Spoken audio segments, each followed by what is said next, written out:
անջատեք։ Սկսենք, հարգելի գործընկերներ, շարունակում ենք խորհրդի նիստը, ինչպես արդեն սահմանել ենք հաջորդականությունը, հարցազրույցի փուլը պարոն Մարյանինն է, ես հրապարակեմ պարոն Մարյանի կենսագրությունը,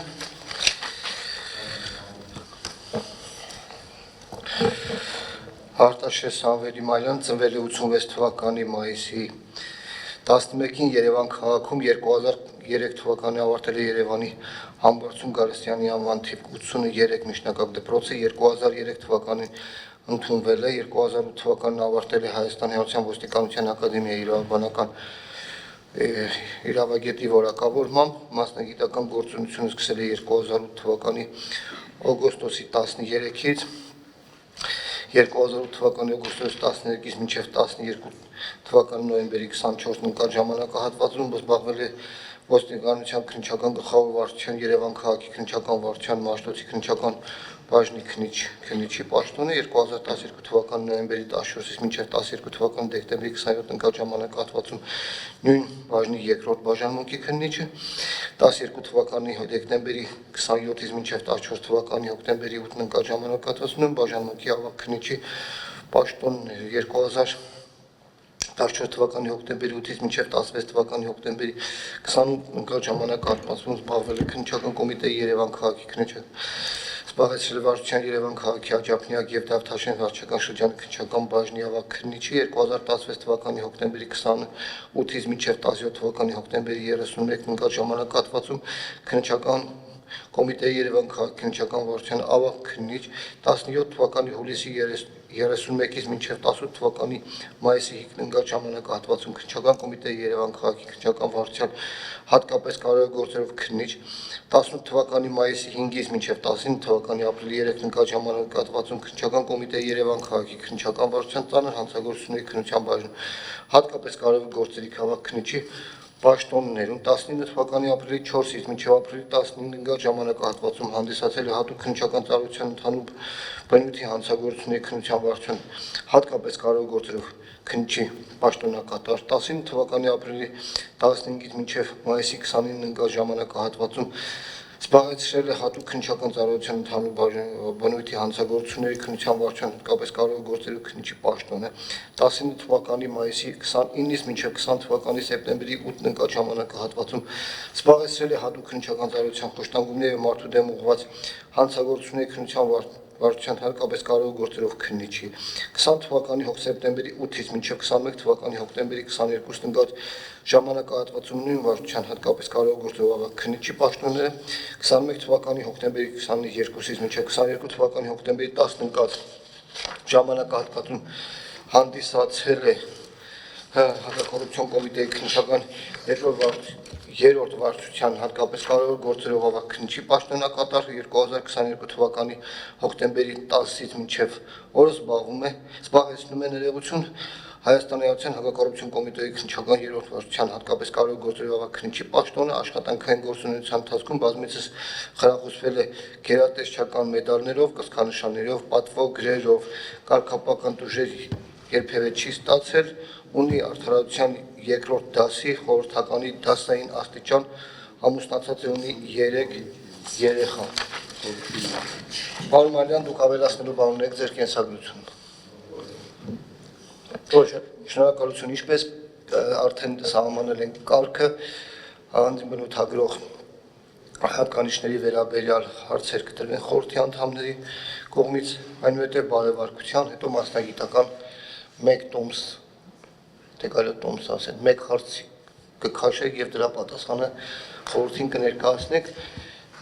Հիմա հարցեր տալու համար նորից սահմանենք աճ սկզբունքով։ Պարոն Հովհաննիսյան, խնդրեմ, եթե հարցեր ունեք։ Շնորհակալություն։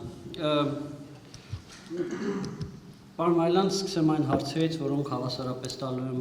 եւ տալիս եմ բոլոր տեխնացուներին, ինչով եք զբաղված եղել 20 թվականի սեպտեմբերի 27-ից նոյեմբերի 10-ի միջակայքում։ Շնորհակալություն պարոն Հովհաննիսյան հարցի համար,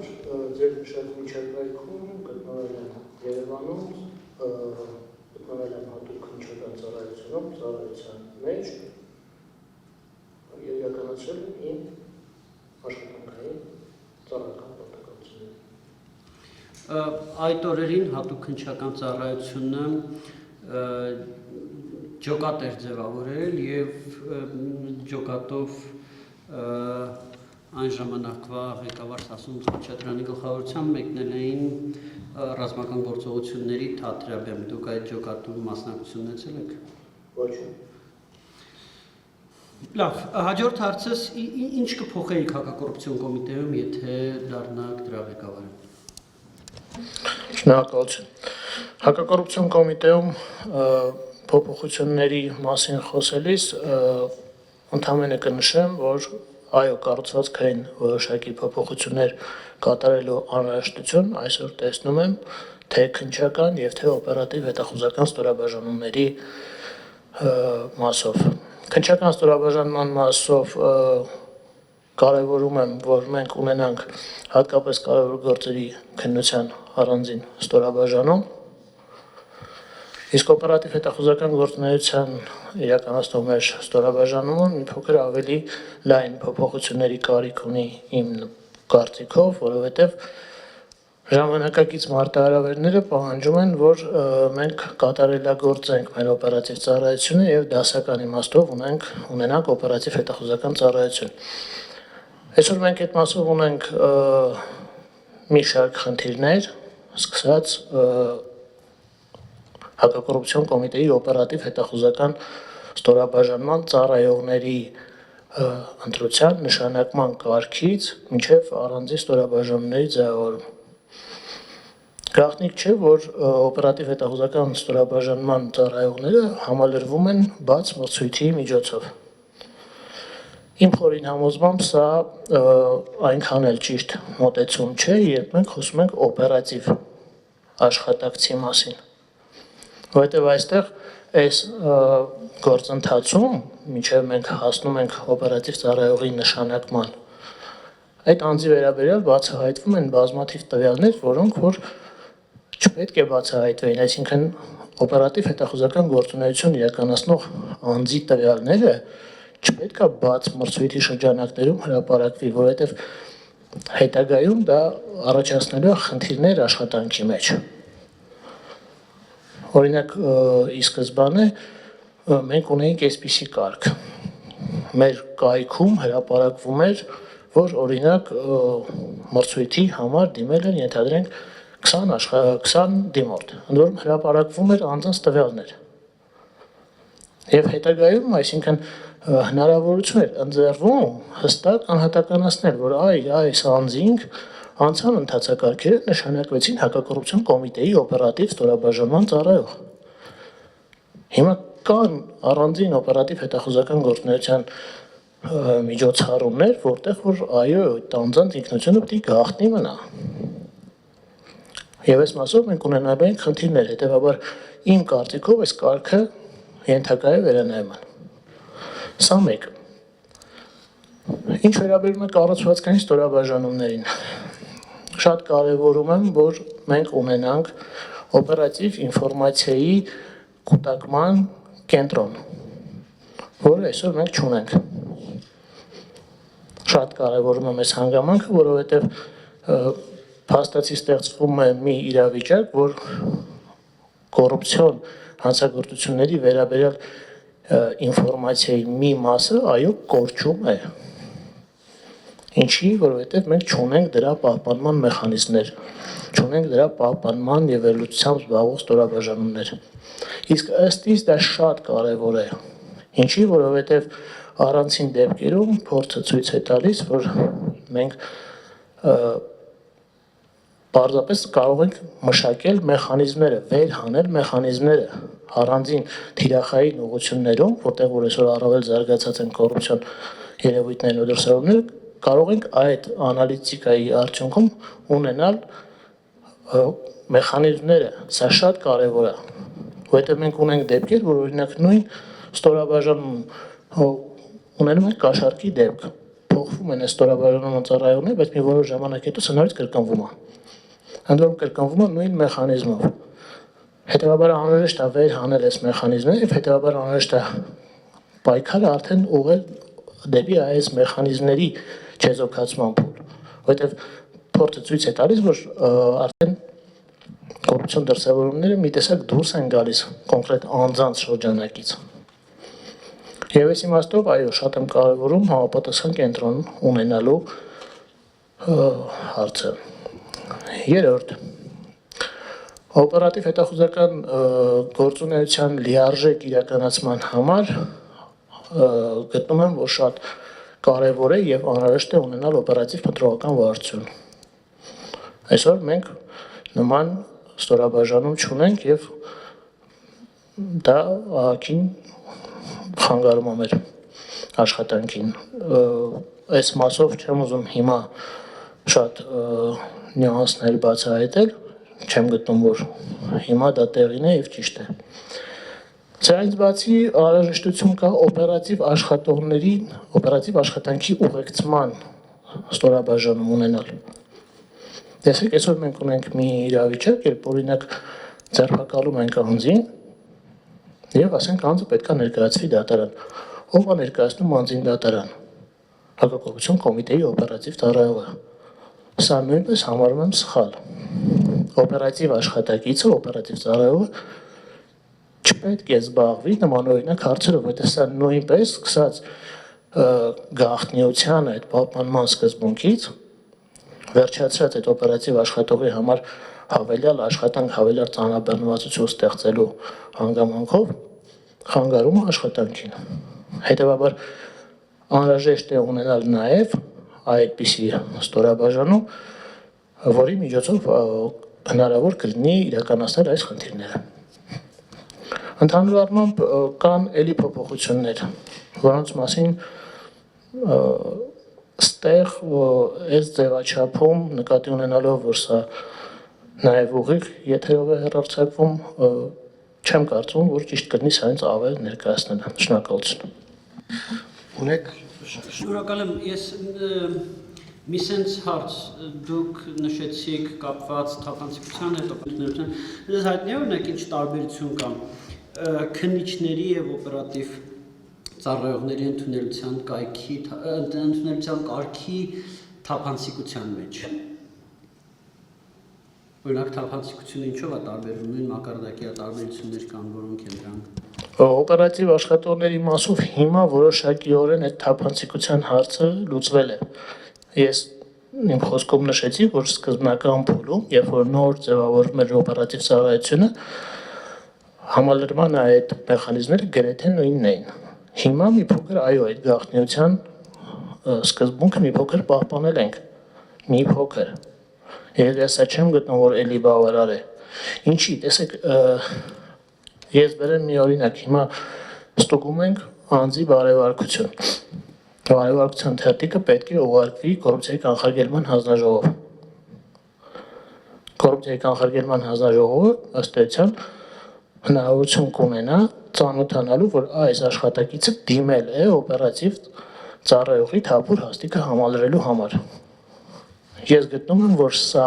այս մակարդակում անգամ բացահայտելը այնքան էլ ճիշտ չէ։ Բայց օրենքում, հակակոռուպցիոն կոմիտեի մասին օրենքում, օրինակ ինչ տարբերություններ կան թափանցիկության մասով, օպեր ծառայողի եւ քննիչի մասով։ Կդժվարանամ այս բային երկու կարգերի համեմատություն անցկացնել, եթե անկեղծ ամեն դեպքում պահանջները ներկայացվող հակակոռուպցիոն կոմիտեի ծառայողներին ընդհանուր են։ Բացառությունը նաև օպերատիվ հետախուզական ստորաբաժանման ծառայողների համար կառավարության որոշմամբ սահմանված ֆիզիկական պատրաստականության այդ նորմատիվային մասերը։ Նույնությամբ դա ածանցյալ հարց եմ ուզում տամել, ձեր հարցից եթե կարելի է։ Պարոն Մայլյան, դուք ասացիք, որ կողմ եք փոփոխություններին, չէ՞, ու ստեղ բարձրաձայնեցիք մի քանի հատ մրցույթի անցկացման կարգի վերաբերյալ օպերատիվ տեղեկատվության պահպանման եւ էլի մի քանի հարց, որ ուզում եք փոփոխվի։ Այ ուզում եմ իմանալ, այդ հարցերը առաջի անգամ էստեղ եք բարձրացնում, թե նախկինում քննարկումներ եք ունեցել, առաջարկությունների տեսքով հանդես եք եկել այլ հարթակներում ձեր վարչությունում կամ ձեր կոմիտեում եղել են նման քննարկումներ։ Ձեր նախաձեռնությամբ նկատի ունեմ։ Իմ նախաձեռնությամբ նման քննարկումներ չեն եղել, պարոն Ներսյան, եւ ասեմ ինչի։ Կարծում եմ հարցը ինձ տրվեց հակակոռուպցիոն կոմիտեի նախագահի տեսանկյունից մեկնաբանելու պարագայում, այլ պարագայում ես քննչական ստորաբաժանման ծառայող եմ եւ գտնում եմ, որ այնքան էլ կոռեկտ չէր լինի, եթե ես սա բարձրաձայնեի։ Անշուշտ, եթե ես հիմա բարձրաձայնում եմ այս հարցերի արդիականությունը այստեղ, այո, որոշակի ձևաչափերով ներքին մակարդակներում քննարկումներ եղել է, բայց պաշտոնական որևէ ձևաչափ կամ իմ կողմից նման նախաձեռնությամբ հանդես գալու դեպքեր ոչ չեն եղել։ Շնորհակալություն։ Շնորհակալ եմ։ Իսկ Հայաստան կոռուպցիայի դեմ պայքարի կոնտեքստում ինչ խնդիրներ կան ձեր կարծիքով, ինչը կարող է փոխվել, բնականաբար բացի նրանից, ինչ որ արդեն քննարկեցինք ՀԿԿ-ի փոփոխության առումով։ Շնորհակալություն։ Առհասարակ կոռուպցիայի դեմ պայքարը պատկերացնում եմ երկու ուղղություններով ծանր եւ պատասխանատու աշխատանքի տեսքով։ Առաջի ուղղությունը դա կոռուպցիայի դեմ պայքարելու համար անհրաժեշտ պետական մարմինների եւ անհրաժեշտ գործիքակազմի ձևավորումն է։ Այս առումով ուրախությամբ պետք է նշեմ, որ 2018 թվականից հետո, այո, մենք ունենք բավականին լուրջ հաջողություններ։ Ունենք Հայաստանի Հանրապետության հակակոռուպցիոն կոմիտե, որը այսօր արդեն կայացած կառույց է։ Դատախազության կազմում ունենք համապատասխան ստորաբաժանում ապօրինի գույքի բնագանձման մասով, ունենք հակակոռուպցիոն դատարան, երաստիճան համակարգ, եւ այո, անհրաժեշտ կառույցները իմ կարծիքով ձևավորված են։ Գործիքակազմերի առումով այո, աշխատանքի խնդիր կա։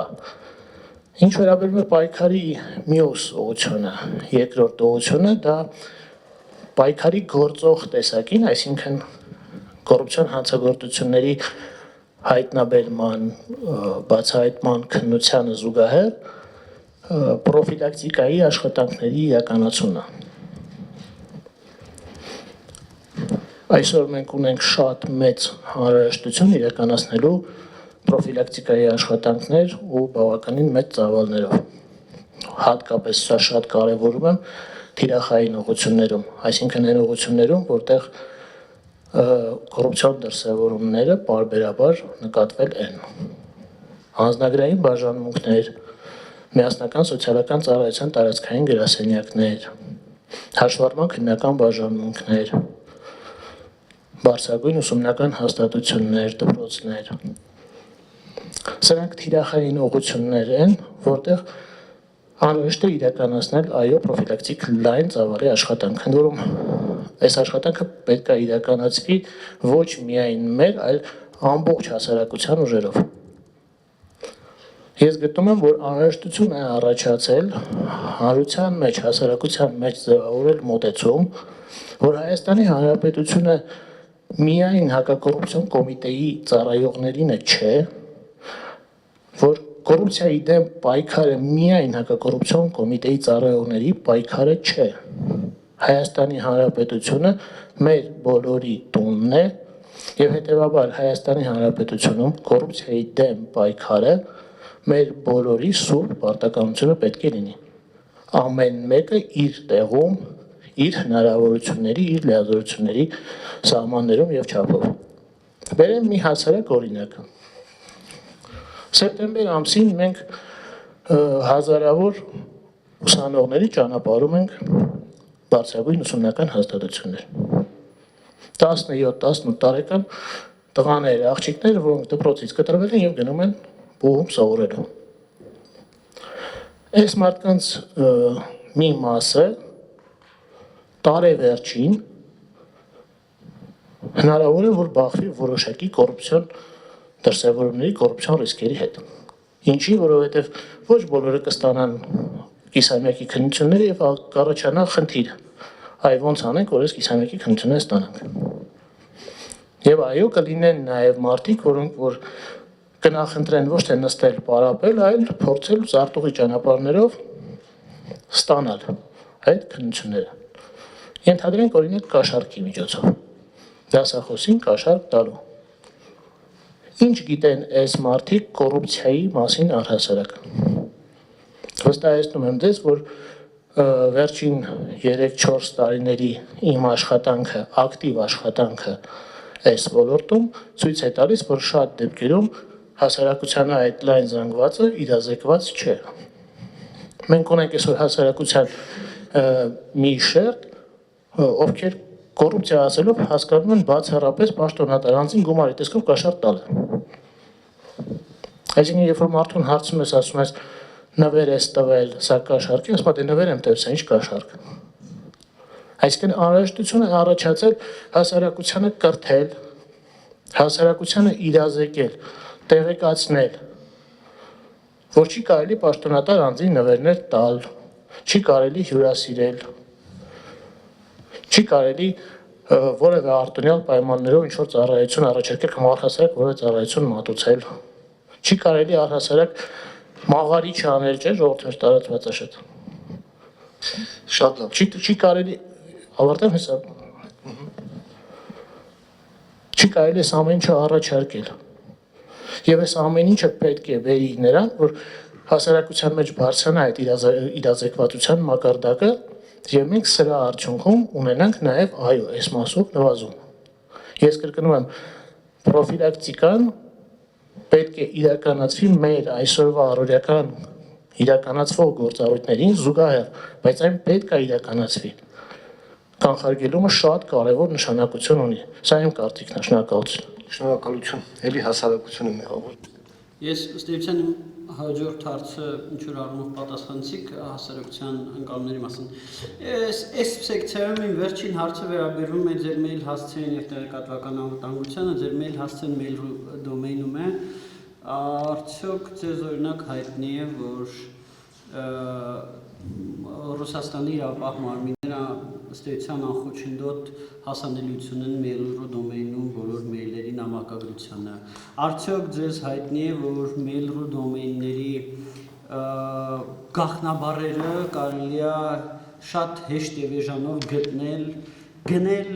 այսպես կոչված darknet-ում։ Այսինքն, եթե Ռուսաստանի հատուկ ծառայությունները կամ ինչ-որ հանցավոր անձինք ուզենան ձեր մեյլը կոտրել, դա շատ հեշտությամբ կարող են անել եւ արդյոք դա ձեր վրա ազդեցության լծակ չի կարող որպես օգտագործվել։ Շնորհակալություն։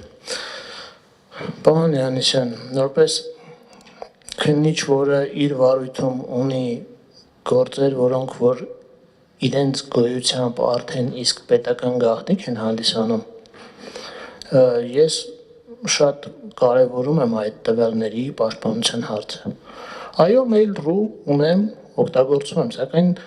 այդ փոստային ծառայության միջոցով իմ ուղարկած եւ ստացած տեղեկատվությունը անգամ հրապարակվելու դեպքում իմ անձի համար որևէ բացասական հետևանք չի կարող առաջացնել։ Այն ամեն ինչը պետք է պահպանվի գաղտնի, այն ամեն ինչը կարող է օգտագործվել ենթադրաբար այ դուք նշեցիք ին վրա որևէ ազդեցություն ունենալու համար, իհարկե դա չի շրջանառվում ոչ այդ փոստային ծառայության միջոցով եւ առհասարակ ասեմ, ոչ էլ որևէ այլ էլեկտրոնային փոստային ծառայության միջոցով։ Ես ինձ համարում եմ մի քիչ էլ հին մարդ, որը այդ էլեկտրոնային ամեն ինչին այդքան էլ շատ չի վստահում, էլի, որովհետև եթե մի բանին հասանելիություն ունի մեկ այլ երկրում, մեկ այլ տեղում նստած մեկ այլ մարդ եւ ուրեմն մեծ է հնարավորությունը, որ կամա թե ակամա դա կարող է մի օր դառնալ հասարակության հանրության սեփականություն։ Շնորհակալություն։ Շնորհակալություն։ Եվ բայց չտասի վերջին հարցը, բայց այս մյուս հարցս ամեն դեպքում ավելի ես բաժնում, քան բարեվարկության բաժնում։ Գանք երրորդ նախագահ Սերժ Սարգսյանի քրեական գործին, ես հիմա իհարկե չեմ բարեվարկության հետ չի։ Չէ, ինձ թվում է, որ շատ ելույթներ է։ Զուտ Մասնագիտական առումով, հա, այս պահին կա Արաչյացյանի դատարանի որոշում, որով դատարանը ըստ էության համարել է, որ երրորդ նախագահի գործողություններում հանցակազմ չկար, դա բողոքարկվել է վերաքննիչ դատարան, դեռ չգիտենք ինչ կասի վերաքննիչը կամ հնարավոր այլատյանները, բայց այնքանով ինչքանով կա, հա, Արաչյացյանի դատարանի վճռի մասով։ Հետ նայելով, օրինակ կարող է դուք գնահատում եք, որ այդ գործը ուրիշ ձև կքննեիք, ինչ որ բաներ ուրիշ ձև կանեիք, թե դուք համարում եք, որ եթե հիմա հետ գնաք մի քանի տարի հետ, լրիվ նույն ձև կքննեիք այդ գործը։ Շնորհակալություն պարոն Յանիսյան հարցի համար, ասեմ ձեզ հետևյալը։ Բոլոր այն դեպքերում, երբ որ հարցը վերաբերվում է անձին քրեական պատասխանատվության ենթարկելուն, եւ ես այդ նպատակով կազմում եմ փաստաթուղթ, ես այդ փաստաթղթին վերաբերվում եմ այնպիսի զգուշավորությամբ, որ կանցնի մի տարի, 5 տարի, 10 տարի, եթե չի հայտնաբերվի որևէ հանգամանք, նշում եմ, չի հայտնաբերվի որևէ հանգամանք, որը ինձ նախկինում հայտնի չի եղել եւ օբյեկտիվորեն չէր էլ կարող հայտնի լինել, ուրեմն իմ մոտեցումը, իմ ստորագրած փաստաթղթին եւ իմ կայացրած որոշմանը չի փոխվի։ Առավել եւս չի փոխվի այդ գործով։ Եվ անկախ Հազար ներողություն, պարոն Մայլյան, ես միգուցե հարցս մի քիչ բան ձևակերպեցի։ Ես չեմ ասում, որ արդյոք դուք դեռ համարում եք, որ ուրեմն Սերժ Սարգսյանը կատարել է այդ կոռուպցիոն հանցագործությունը, թե չէ, հարցս դրա մասին չէր, հարցս նրա մասին էր։ Մի փոքր ավելի 2019-ին եմ քննել այդ քրեական վարույթը, ես չեմ գտնում, որ կա ինչ-որ մի բան, որ ես պետք է անեի, կա ինչ-որ մի տեղ, ինչ-որ մի ապացույց, որ ես կարող էի ձեռք բերել եւ ես դա չեմ արել։ Եվ իմ մոտեցումը կմնար նույնը։ Բայց եթե դուք բարձրացրեցիք այս գործի հարցը եւ ընդ որում բարձրացրեցիք այս փուլում, մի հետաքրքիր հանգամանք էլ ես կուզենամ նշել։ Բնական է այս հարցը տալիս եք, որովհետեւ նաեւ այս պատասխանները կհետաքրքրի հասարակությանը եւ հանրությանը։ Բայց իմ ներողություն մի բան ասեմ, ես որևիցե միտում չունեմ սա վերացելու այդ գործի հետ կապված ձեր մամուլի ասուլիսին, էլի։ Ինձ իրոք հետաքրքիր է հասկանալ ձեր պատկերացումները, վերանայում եք, չեք վերանայում այս կոնտեքստում։ Պատկերացումներս հետևյալն է, չեմ վերանայում, ուղղակի հիմա ավարտեմ միտքս։ Իմ կարծիքով հասարակությանը պետք է հետաքրքրի մեկ այլ շատ կարևոր հարց։ Քննիչ Մայլյանը 8 ամսվա ընթացքում քննեց քրեական գործ, առանձնացրեց դրանից 4 հատոր, 4 հատորի սահմաններում մեղադրական եզրակացությամբ քրեական գործ ուղարկեց դատարան։ Մոտ 1 տասնյակ դատակոչված վկաների պայմաններում 4.5 տարի Արաչյացյանի դատարանում տևեց այդ գործի քննությունը։ Ընդ որում իմ համար շատ անսպասելիորեն այդ գործով դատական նիստերը սկսեցին շատ արագ նշանակվել, հատկապես այն ժամանակ, երբ որ արդեն լրանում էր այդ գործի վաղեմության ժամկետները։ Ես մի բան խնդրեմ, էլի, քանի որ ես բարձրագույն դատական խորհրդի անդամ եմ, այն դատավորներ կարգապահական պատասխանատվության հիմքով այլևս չի աշխատում։ Խնդրում եմ, որ այդ հանգամանքները ձեր մասին խոսեք, էլի դատավորի չէ։ Կներեք ամենայն հարգանքով։ Շնորհակալություն, բայց ես էլի իմ մասին էի խոսում, իմ մտահոգությունն էի բարձրացնում եւ առանցել Պարոն Յանը բարձրացրեց հարց, եթե քննեիք այդ հիմա որ նայում եք, ասում եմ հետին մասով էլի, դուք նույնը կանեիք ինչ որ հիմա եք, ապաստերի ձեռբերում, գնահատում եւ այլն, այդ տևողությունը բոլորը գիտենք, էլի, դա քննիչի հետ կապ քննիչի այդ որևէ առնչություն չունի 4.5 տարի, դրա համար եմ ասում։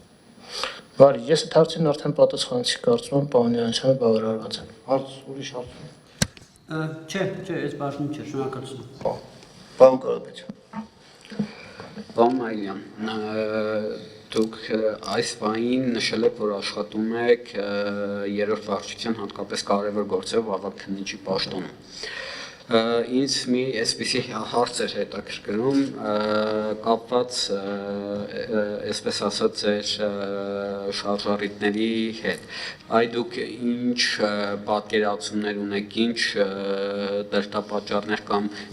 մոտիվները, այսպես ասած, ձեր մասնակցելու կոմիտեի նախագահի մրցույթին, ինչպես նաև արդյոք ձեր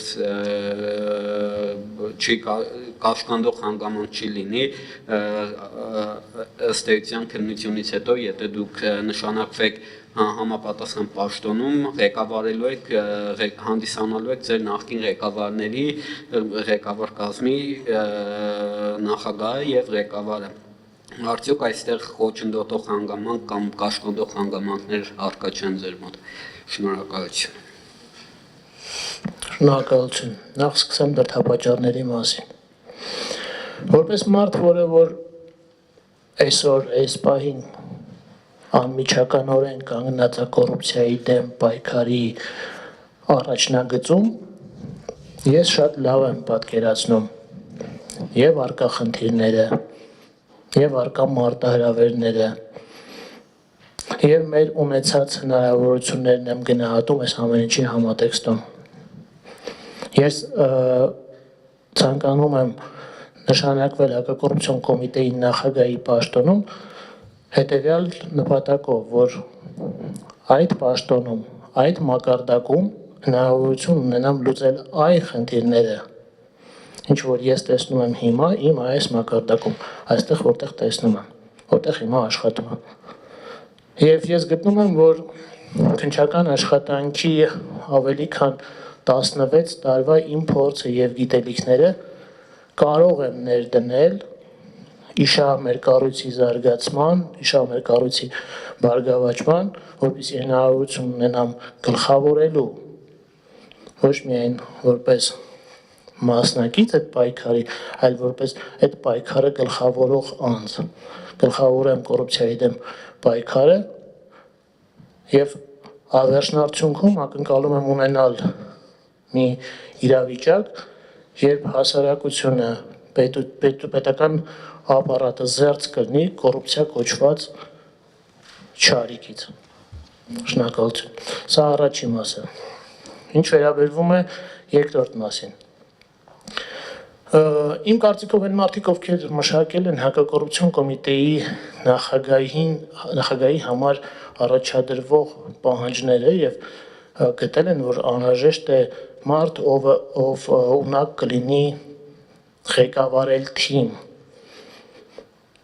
թիմային աշխատանքի փորձ ունեցող մարդ։ Շատ ճիշտ են պատկերացրել մեր կառույցի աշխատանքի սկզբունքը։ Հայաստանի Հանրապետության հակակոռուպցիոն կոմիտեն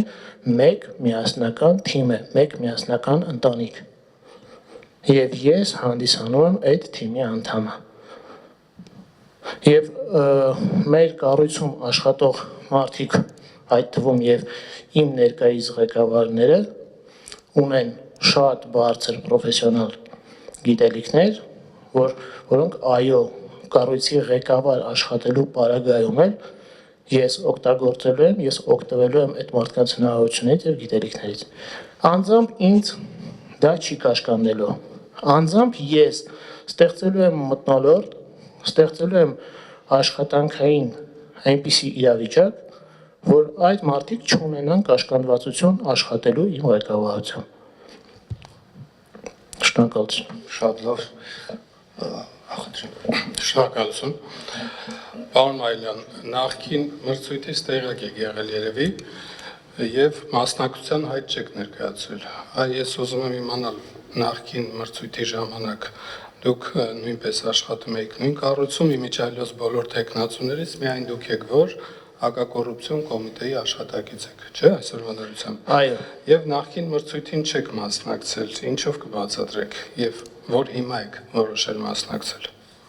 Շնորհակալություն, պարոն Ներսյան, դուք ճիշտ նկատեցիք, ըստ էության ես այսօր շահագրգիռ անձ եմ, որովհետև ամեն դեպքում կամ կարող է ստացվել իրավիճակ, որ կամ ես կընտրվեմ ղեկավար, կամ իմ համար ղեկավար կընտրեք, այդ առումով այո շահագրգիռ անձ եմ, իսկ ինչ վերաբերվում է նախորդ մրցույթին չեմ մասնակցելու հանգամանքին, Ես ունեի աշխատանքային մեծ ծանրաբեռնվածություն եւ այդ ժամանակ պարզապես հնարավորություն չունեի դա թողնելու եւ մասնակցելու այս process-ին, որովհետեւ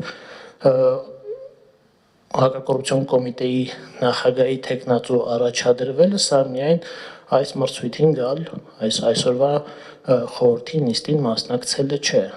Դա իրենց ենթադրում է նաև որոշակի նախապատրաստական աշխատանք։ Դա հնարավորություն չի ունենա անելու։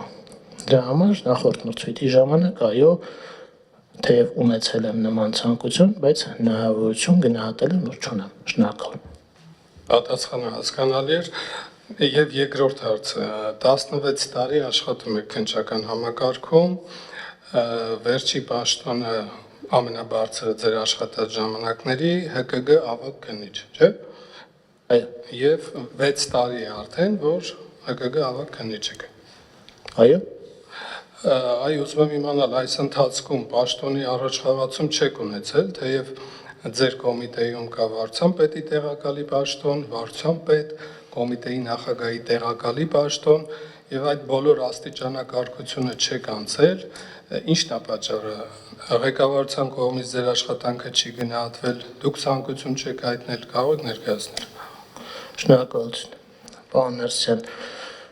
հակակոռուպցիոն կոմիտեն այնքան էլ մեծ չէ եւ այնտեղ ստորաբաժանումները այնքան էլ շատ չեն։ Ձեր նշած վարչության պետի տեղակալի, իմ զբաղեցրած պաշտոնից ավելի բարձր վարչության պետի տեղակալի եւ մյուս հաստիկները, այո, համալրված են եղել եւ այո, չի եղել ազատ հաստիկ, որի համար, ասենք, հնարավոր լինել դիմել, անկախ ամեն ինչից։ Ես մտածել եմ հետևյալ կերպ, իմ ղեկավարությունը շատ լավ տեղյակ է իմ մասնագիտական եւ մարդկային որակների մասին։ Եվ եթե անհրաժեշտություն չի համարել այս կամ այն պաշտոնում նշանակել ինձ, ես ինքս չէի կարող դիմել, խնդրել կամ որևէ գործողություն ձեռնարկել այդ պաշտոնին մասնակցելու համար։ Իսկ սա արդեն դեռ այլ իրավիճակ է։ Այստեղ կա մրցույթ եւ ես ուզում եմ, որ ճիշտ ընկալվի նաեւ, որ այո, ես ՀԿԳ ավագ քննիչի պաշտոնից հավակնում եմ ղեկավարել կոմիտե եւ արդեն նշեցի թե ինչ սկզբունքներով ու ինչ նկատառումներով։ Շնորհակալություն։ Շնորհակալություն, պարոն Արսենյան։ Շնորհակալ եմ։ Պարոն Մարյան, մի քանի հարց ունեմ, տեսեք դուք նշեցիք, որ ՀԿԳ ավագ քննիչից ցանկանում եք կոմիտե ղեկավարել։ Երբևէ որևէ թիմ ղեկավարած չլինելու պայմաններում ինչպես եք պատկերացնում ղեկավարել մի ամբողջ կառույց, որտեղ իրավացիորեն նշվեց հարցադրումներում աշխատելու է ձեր վերադասի վերադասը,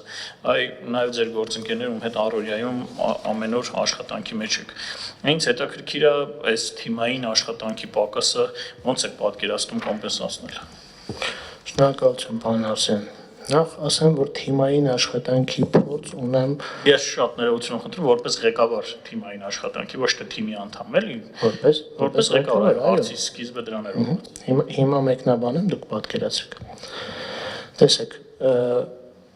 արդեն շուրջ 12 տարի է, ինչ ես քննում եմ բարդ, բազմադրվակ եւ ծավալուն գործեր, որոնցով մեծապես քննությունը իրականացվում է քննչական խմբերով, օպերատիվ քննչական խմբերով, այսինքն թիմերով։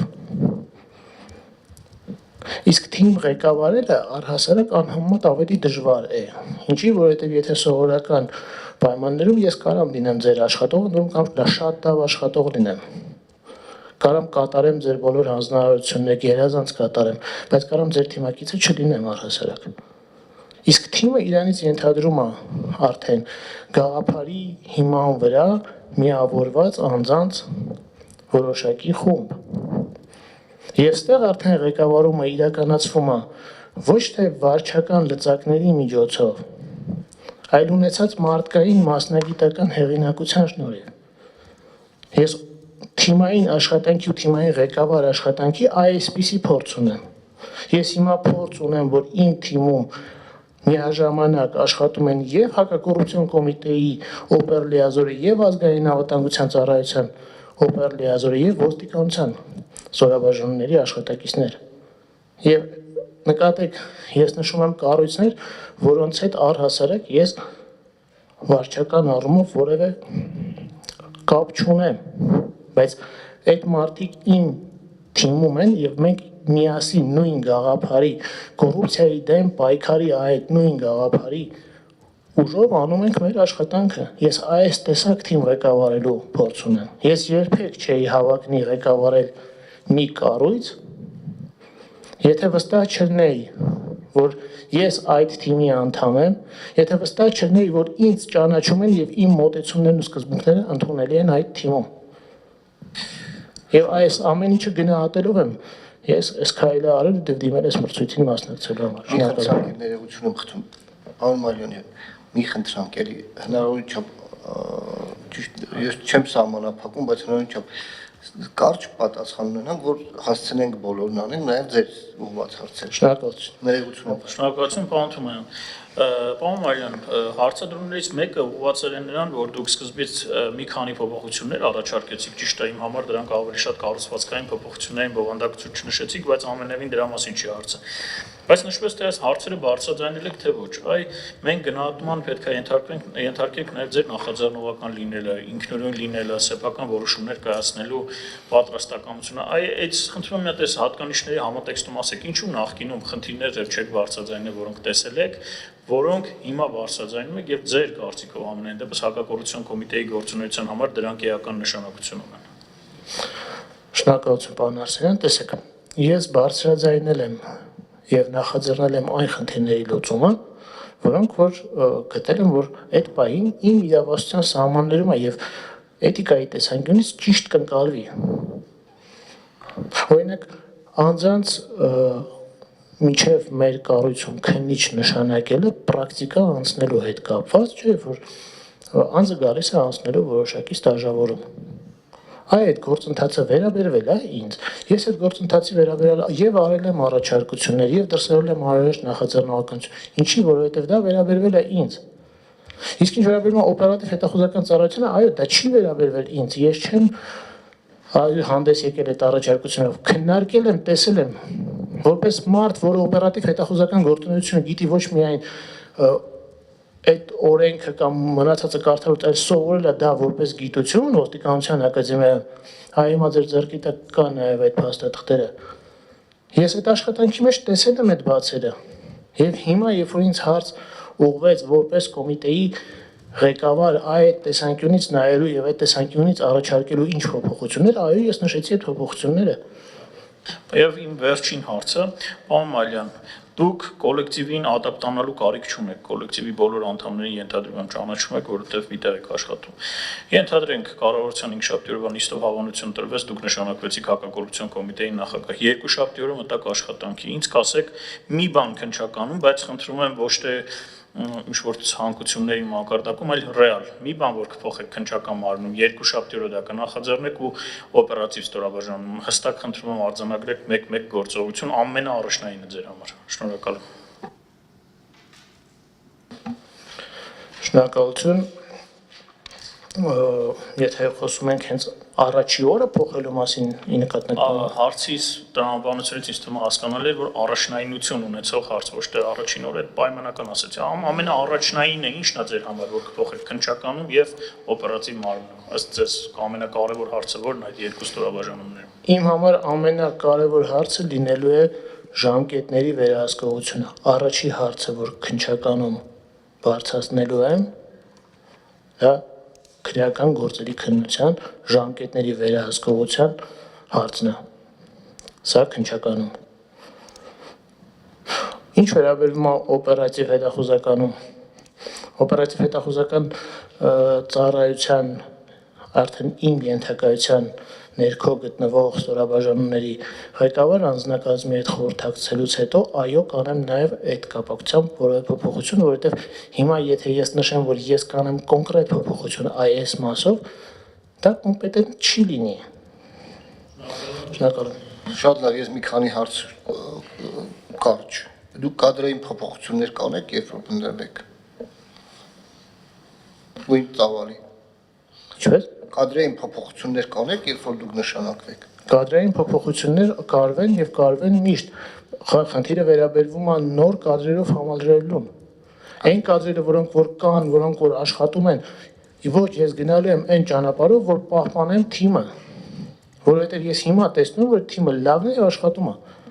Այո, եթե կլինեն կադրային փոփոխություններ անելու, վստահ եղեք, որ անհրաժեշտության դեպքում, եթե այդ փոփոխության կատարումը կբխի օրենքից, կբխի այդ պահին մեր կառույցի համար անհրաժեշտությունից, այո, կանեմ նաև այդ քայլը։ Շատ լավ։ Նորից եմ խնդրում էլի հակել, որտեղ նպատակ հարցի նպատակն է պատասխանը հասկանալ կադրային փոփոխությունների անհրաժեշտություն կա եւ կարվի թե չէ։ Եվ ուրեմն մի հարց է, ձեր որ դուք քննիչ եք երկար ժամանակ քննիչ եք, ձեր որոշումները քննարկում եք վերադասի հետ թե չէ։ Նկատում եմ ձեր պետերի հետ քննարկում եք որոշում կայացնելու համար։ Անհրաժեշտության դեպքում, այո, եթե գտնում եմ որ կա քննարկելու ինչ որ բան, այո, առհասարակ կներեք էլի պանթ մենան հարցը ճիշտ է դուք տալիս եք, բայց հնարավոր չի ուղղակի այո ոչի սահմաններում սահմանափակվել։ Տեսեք հիմա ձեր բարձրացած հարցի հետ կապված ես օրինակ չեմ կարող չնշեմ, որ ես երբեք չեմ մտածել, որ ես գիտեմ ամեն ինչ։ Այո, եղել են դեպքեր, որ ես եւ ինձանից փորձով ավելի քիչ եւ ինձանից փորձով պաշտոնով ավելի բարձր մարդկանց դիմել եմ եւ կարծիք եմ հարցել օրինակ իրավական այս ինստիտուտի մասին եւ դա համարվում է նորմալ մեր աշխատանքի մեջ։ Շատ լավ, ես դեպք չեմ հարցնում եմ։ Այ երրորդ նախագահի գործի հետ կապված իմ գործընկերը հարցրեց, այդ դատարան ուղարկելու որոշումը ձերն է թե ձեր ղեկավարների։ Ես այդ հարցի պատասխանը տվել եմ 2020 թվականի հունվարին, կրկնում եմ հիմա։ Այդ որոշումը իմն է եւ առհասարակ ցանկացած որոշում, որի տակ ստորագրում է Մայելյան Արտաշեսը, դա Մայելյան Արտաշեսի որոշումն է։ Եվ դուք չեք գտնի որևէ մեկին, որը կարող ասի, որ Մայելյան Արտաշեսը երբևէ ստորագրել է փաստաթուղթ իր կամքին հակառակ, կամ Մայելյան Արտաշեսին հնարավոր է եղել պարտադիր ստորագրել որևէ փաստաթուղթ կամ համոզել ստորագրել որևէ փաստաթուղթ, այդ թվում նաև որոշում կամ մեղադրական եզրակացություն։ Շնորհակալ եմ։ Շնորհակալություն։ Այս փուլը անցանք, հիմա բարևարկության վերաբերյալ հարցեր նորից աճ թևով սկսենք։ Պարոն Հովհաննիսյան, խնդրեմ։ Մենք խնդրում եմ ելի կարճ առանց մեկնաբանությունների կարճ պատասխանել։ Իհարկե բովանդակությունը ես չեմ սահմանափակում,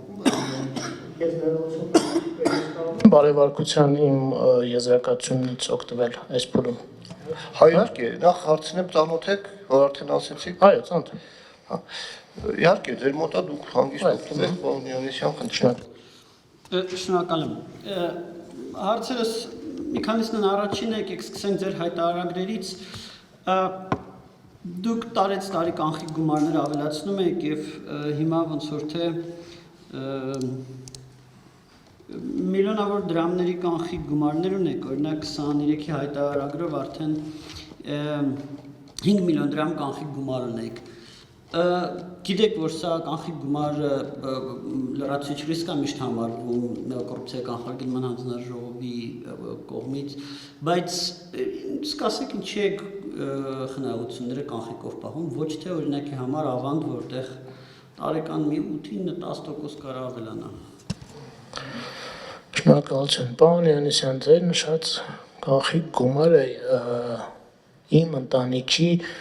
անհրաժեշտության դեպքում, հրատապ անհրաժեշտության դեպքում օգտագործելու համար նախատեսված գումար է։ Ես ունեցել եմ տենց դառը փորձ, անկեղծ եմ ասում, իմ համար շատ նաև ծանր է հիմա դա հիշելը, որ փաստի առաջ էի կանգնել, որ ես ունեի գումար եւ արժևում ոչ աշխատանքային շաբաթ կիրակի օրերին եւ ինձ հրատապ պետք էր գումար, ես չէի կարող օգտվել իմ գումարից։ Եվ հարցը վերաբերվում էր նրան, որ հայրս հիվանդանոցում մահանում էր եւ ինձ անհրաժեշտ էր ուղղակի օդու ջրի պես գումար։ Եվ ես չեմ ուզում ասել, որ ես չեմ վստահում բանկային համակարգին եւ այլն։ Չէ, կգա մի պահ, որ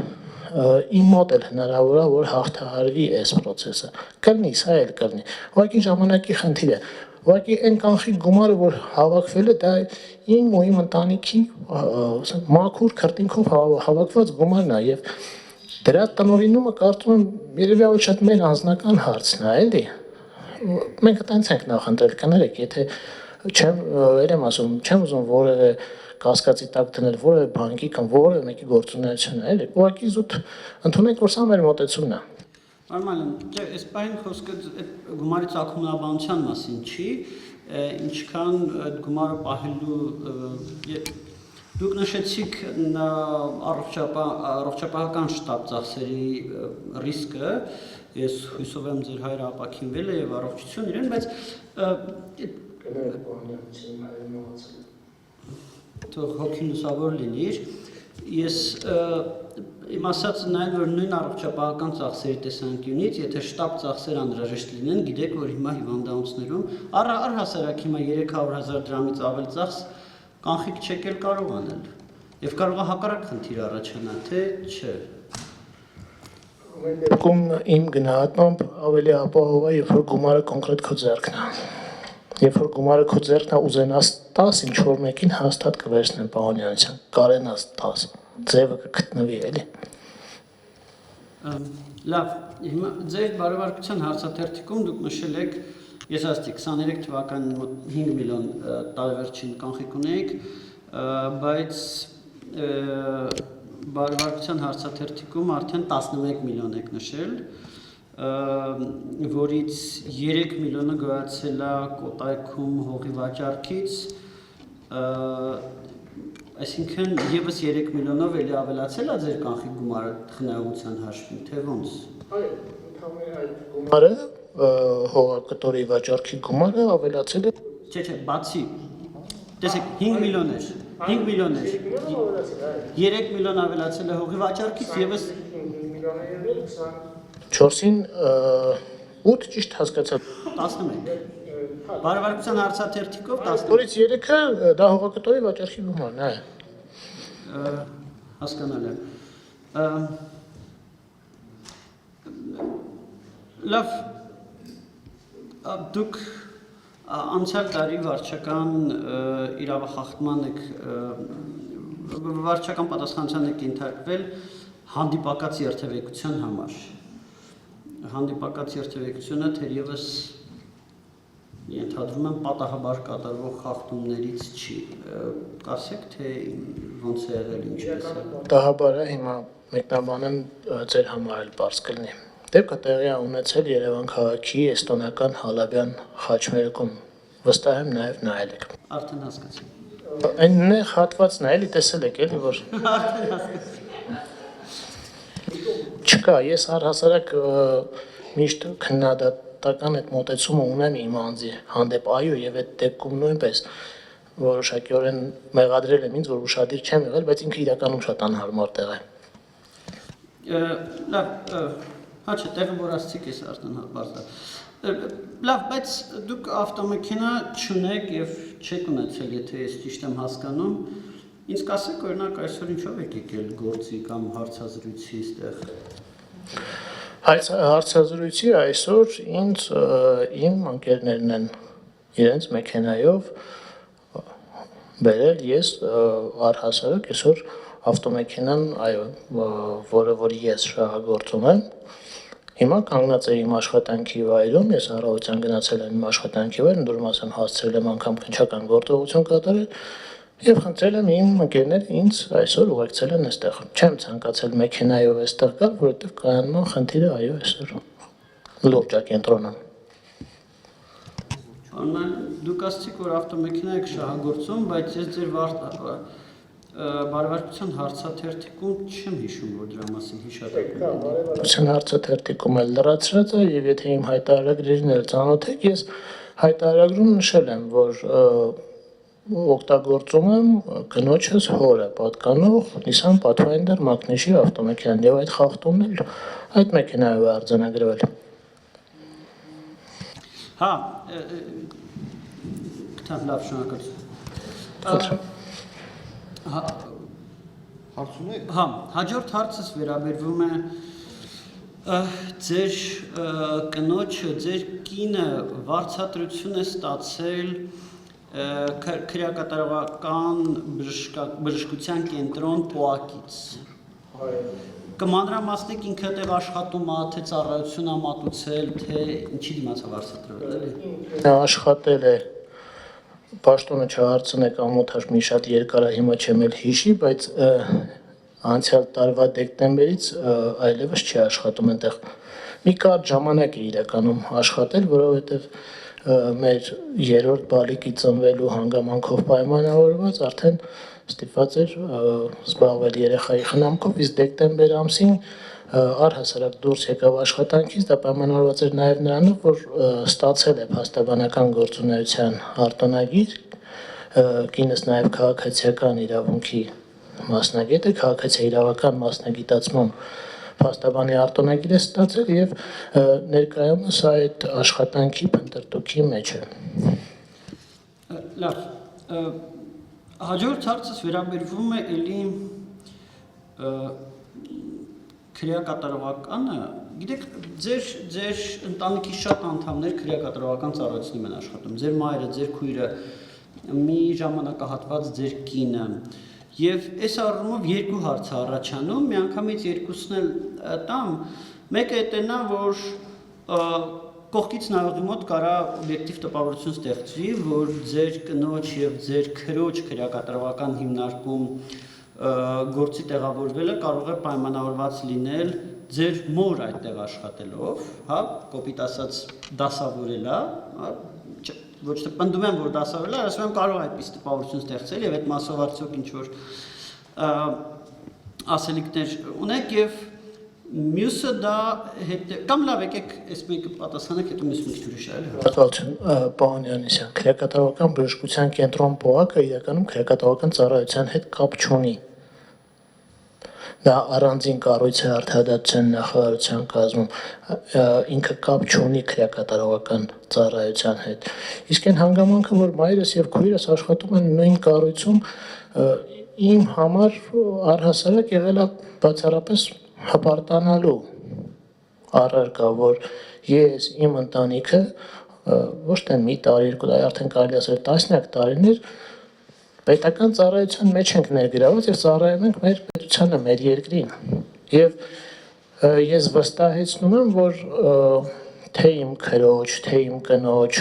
աշխատանքի ընդունվելու հետ կապված հարաբերություններում մայրս բացարձակապես որևէ ազդեցություն չի ունեցել։ Մեր ընտանիքում ընդունված չէ,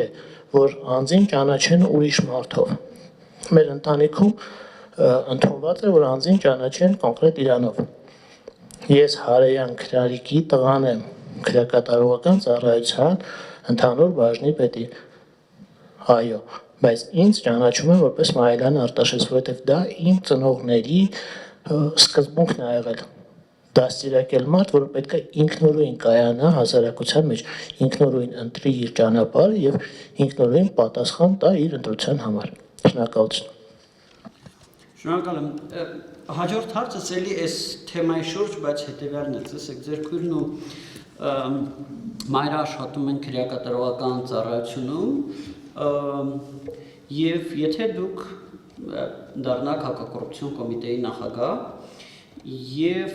ինչ որ մի քրեական գործ լինի ձեր ենթակաների կողմից քննվող, որը վերաբերվի քրեակատարողական ծառայությանը, չեք կարծում, որ ձեր մոր եւ քրոջ քրեակատարողականում աշխատելը կարող է ձեր վրա որպես լծակ օգտագործվել, այսպես ասած, որպեսզի դուք այս կամ այն կերպ ազդեք քրեական գործի ընթացքի վրա։ Բացառում եմ, պարոն Յանիսյան։ Ուղղակի կարճ պատասխանում եմ, բացառում եմ։ Նման փորձերն եմ բացառում։ Ունեք հարցեր։ Դուք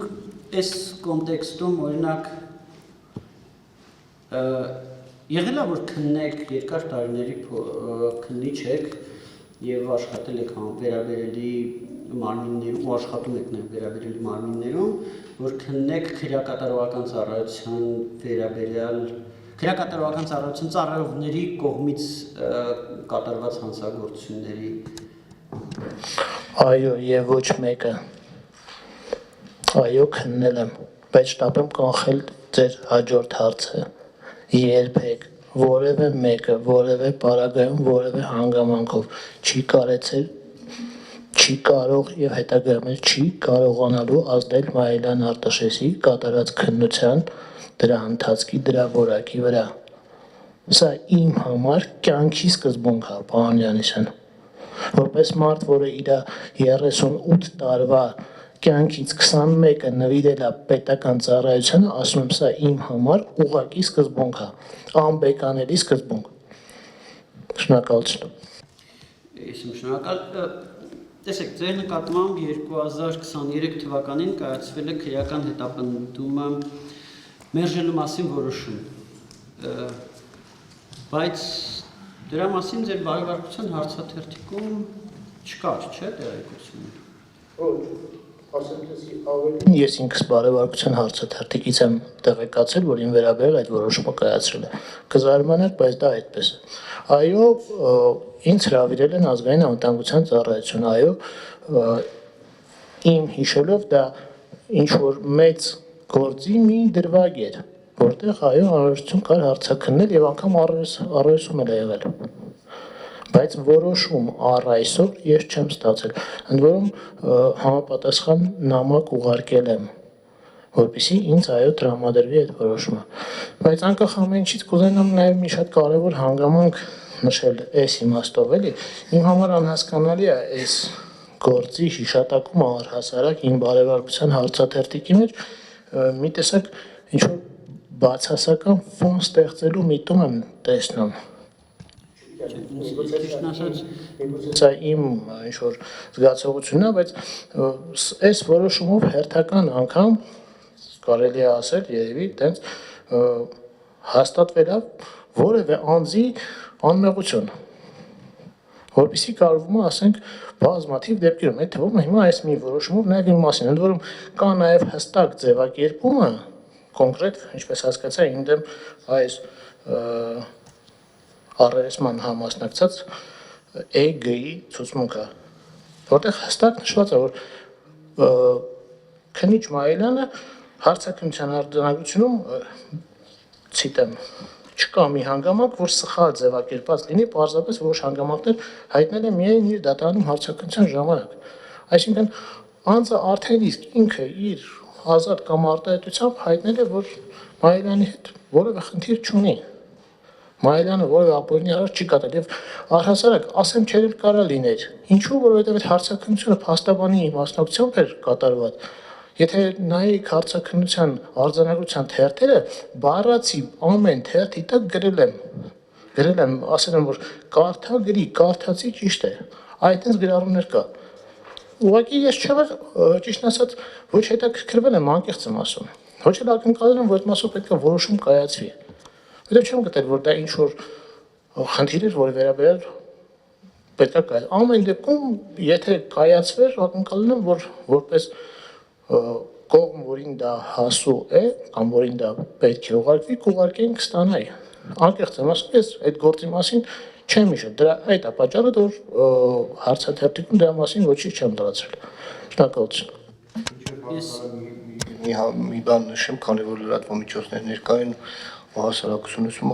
քանի որ ասացիք միտում եմ տեսնում, ես ճիշտ հասկացա հակակոռուպցիոն կոմիտեի ներողություն կոռուպցիայի կանխարգելման հանձնաժողովի կողմից տրված։ Ես ուղղակի տեղեկացնեմ, որ բարեվարկության եզրակացությունը տալիս պարտադիր պայման է այդ հատկանիշի վերաբերյալ գրառում անել ուսումնասիրություն կատարել։ Միայն ձեր մասով չի, ցանկացածի վերաբերյալ, երբ որ բարեվարկությունը ստուգվում է, եզրակացության մեջ այդ հանգամանքի մասին նշվում է։ Ուղղակի որպես տեղեկություն, որ ձեր փարատվի ձեր կասկածները որևէ մեկի միտումը ձեր նկատմամբ։ Արմայլան, այո, ես չեմ կարծում, որ այստեղ որևիցե բան կար, որովհետև հարցաթերթիկում նշված էր հարց ձեր նկատմամբ քրեական հետապնդում չիրականացնելու կամ իրականացնելու վերաբերյալ որոշումների առկայության դեպքում դուք չէիք նշել կոռուպցիա կանխարգելման հանձնաժողովը հայտնաբերել էր այդպիսի դեպք նշել էր բարեվարկության այստեղ։ Թերևս Ես կուզենամ գալ մի գործին, որը դուք եք քննել,